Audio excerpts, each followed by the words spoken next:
Hello students, class 8 Hindi medium. बच्चों, reading start करने से पहले मैं आपको एक बात बता दूं कि जब भी आप अपने फ़ोन से वीडियो देखें तो फ़ोन को अपनी आंखों से 25 सेंटीमीटर की दूरी पर ज़रूर रखें। इससे आपकी आंखों पर कोई भी इफेक्ट नहीं पड़ेगा।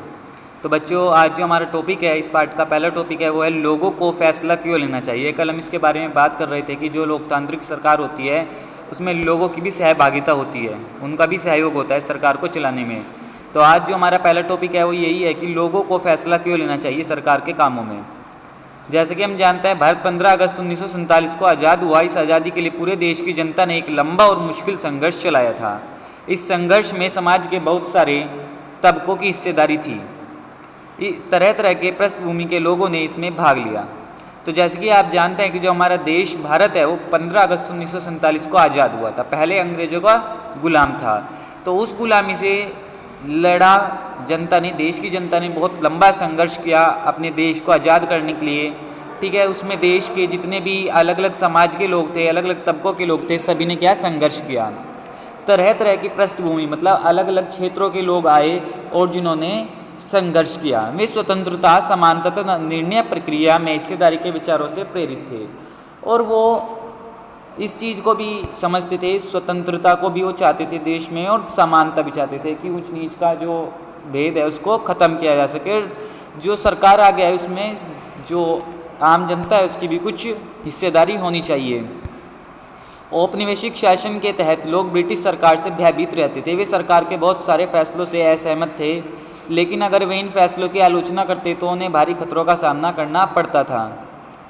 क्या हुआ कि जब औपनिवेशिक शासन था, औपनिवेशिक शासन मैं आपको बता दूं, हमने पहले भी हिस्ट्री में भी औपनिवेशिक शासन पढ़ा था कि औपनिवेशिक शासन क्या होता है। जब एक देश किसी दूसरे देश के कारण अपनी आर्थिक सांस्कृतिक उसमें बदलाव आता है, उसको क्या औपनिवेशिक शासन बोलते हैं। तो भारत में क्या ब्रिटिश सरकार का औपनिवेशिक शासन था, तो उससे लोग डरे थे और सरकार के जो फैसले होते थे उससे क्या आम जनता सहमत नहीं रहती थी, वो असहमत रहती थी।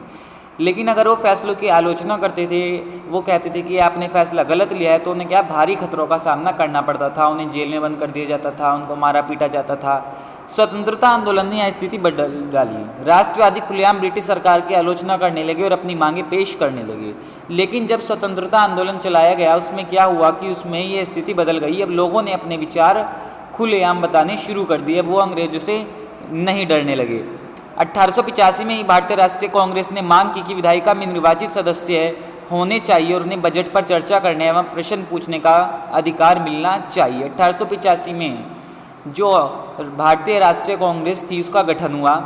ठीक है, उसने क्या मांग की कि जो विधायिका होती है, विधानसभाएं जो होती है, वहाँ पर क्या विधायकों को प्रश्न पूछने का अधिकार मिलना चाहिए, बजट पर चर्चा होने का अधिकार मिलना चाहिए और वहाँ पर सदस्यों को निर्वाचित किया जाना चाहिए।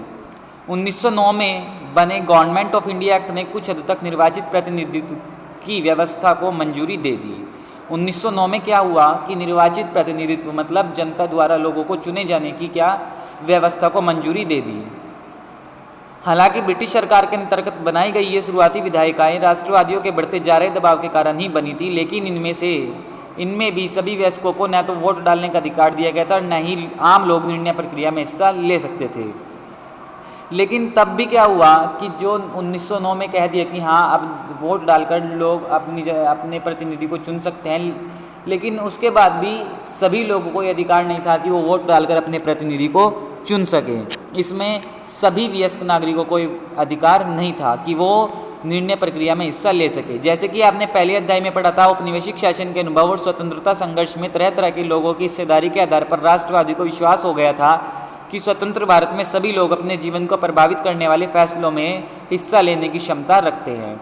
तो जैसे कि हमने पढ़ा है कि जो हमारा देश था उसमें तरह तरह के लोग रहते हैं और उन सभी लोगों ने इकट्ठे होकर स्वतंत्रता आंदोलन में संघर्ष किया।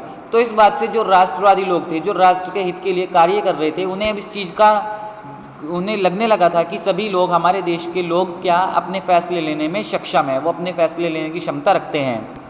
स्वतंत्रता मिलने पर हम एक स्वतंत्र देश के नागरिक बनने वाले थे, लेकिन इसका यह मतलब नहीं था कि सरकार जो चाहे कर सकती है। इसका मतलब यह था कि अब सरकार को लोगों की ज़रूरतें और मांगों को के प्रति संवेदनशील रहना होगा। अब क्या था कि भारत स्वतंत्र होने वाला है, तो इसका मतलब ये नहीं था कि देश स्वतंत्र हो गया तो नागरिकों का कोई कार्य नहीं है, नहीं। अब सरकार को जो नागरिक हैं, यहाँ पर रहने वाले लोग हैं, उनकी ज़रूरत की मांगों को पूरा करना उसका सबसे पहला कार्य है। स्वतंत्रता संघर्ष के सपनों और आकांक्षाओं ने स्वतंत्र भारत के संविधान में ठोस रूप ग्रहण किया। इस संविधान ने सार्वभौमिक वयस्क मताधिकार के सिद्धांत को अपनाया। सार्वभौमिक वयस्क मताधिकार का मतलब है कि देश के सभी वयस्क नागरिकों को वोट देने का अधिकार। जो हमारा देश है जब स्वतंत्र हो गया तो उसने संविधान में सबसे पहली बात, सबसे अच्छा सिद्धांत क्या दिया? सार्वभौमिक वयस्क मताधिकार का सिद्धांत। इसका क्या तात्पर्य है कि सभी वयस्क नागरिकों को वोट देने का अधिकार। वयस्क नागरिक मतलब जो 18 साल से ऊपर है, चाहे वो कोई स्त्री हो, पुरुष हो, चाहे वो गरीब हो, अमीर हो, चाहे वो किसी भी जाति से हो, किसी भी धर्म से हो, सभी लोगों को क्या वोट डालने का अधिकार मिल जाता है। यही सार्वभौमिक वयस्क मताधिकार कहलाता है। तो बच्चों, जो आज हमारा टॉपिक था वो इतना ही था। आज आपके जो पहला प्रश्न है वो है कि सार्वभौमिक वयस्क मताधिकार क्यों मिलना चाहिए, इसके पक्ष में कारण बताइए। ठीक है, एक तो आपका ये प्रश्न है और दूसरा ये कि भारतीय राष्ट्रीय कांग्रेस का गठन कब हुआ। आज आपको इन दो प्रश्नों के उत्तर बताने हैं। ये मैंने आपको अभी थोड़ी देर पहले बताया था कि भारतीय राष्ट्रीय कांग्रेस का गठन कब हुआ था। आपको इन प्रश्नों के उत्तर निकालने हैं। कल मैं इनके उत्तर आपको बताऊंगा। धन्यवाद।